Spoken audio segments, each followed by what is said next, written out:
Before you hear my name, you need to understand this first. I am not a hero, I am not a lover, and I am not the kind of man you build a future with. People call me Viper because once I'm sent in, there is no undoing what happens next. I am the enforcer for the Lords of Chaos. When rules are broken, when loyalty cracks, when men think they can walk away with secrets still in their heads, I'm the one who makes sure they regret it. No fear, no mercy, no hesitation. I don't do attachments because attachments make men weak, and weak men don't survive in my line of work. That's why I don't keep women. One night, no promises, no names worth remembering. Which was exactly why my patience had already run out that night. If Sophie called herself my old lady one more goddamn time, I was going to put my fist straight through the wall. One careless night, too much alcohol, too much noise, too much boredom, and suddenly she thought she had a claim on me. Torque warned me about her, said she was trouble. I should have listened. Sophie, I said finally, my voice low but sharp enough to cut, shut your mouth right now, or you leave. The smile dropped from her face. You're a club girl. That's all you are.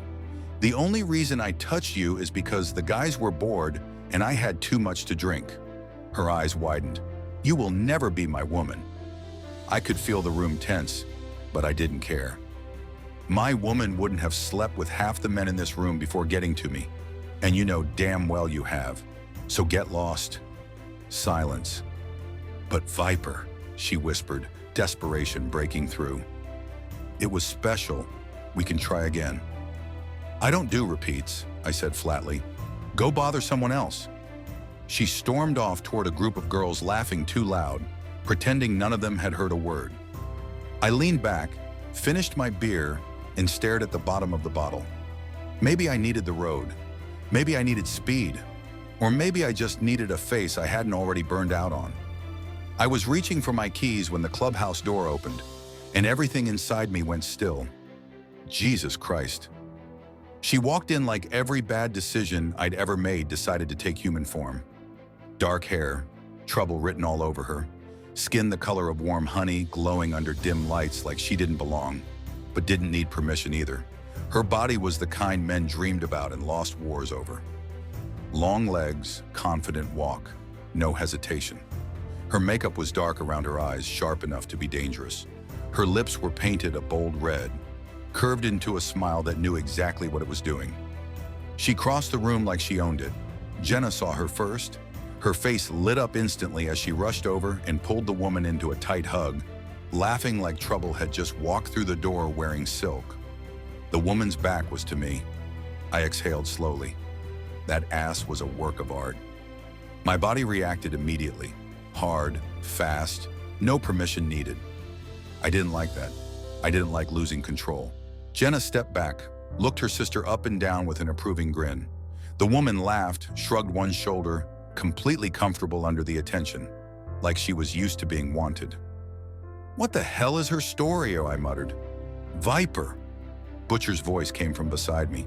Our president, older, sharper, watching her just as closely as I was. I want her, I said without blinking. Butcher let out a low chuckle.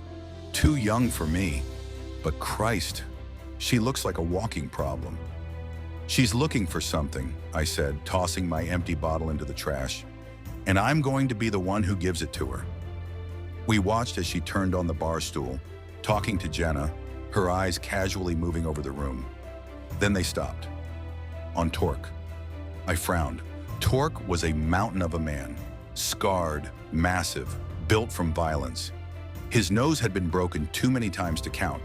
A thick scar ran down his face like a warning sign. And there he was, blushing. Actually blushing. He tried to focus on his pool game, but his eyes kept drifting back. Look, turn away. Look again. Then, hell help me, he smiled. That was wrong. Jenna laughed at something the woman said, nodding fast.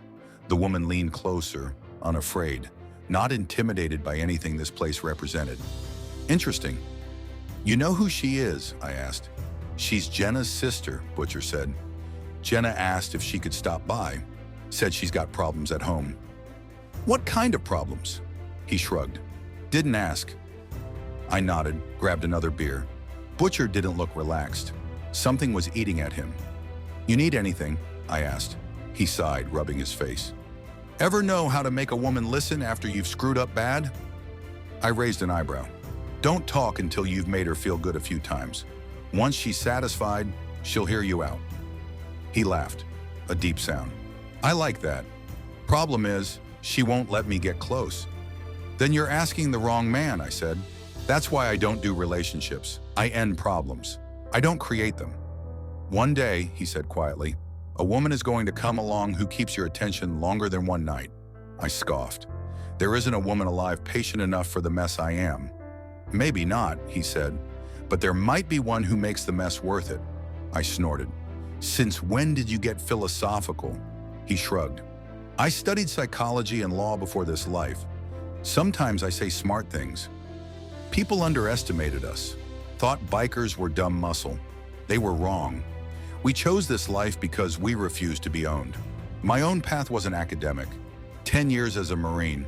One bullet nearly ended me. After I got out, I saved Butcher in a bar without knowing who he was. That night changed everything.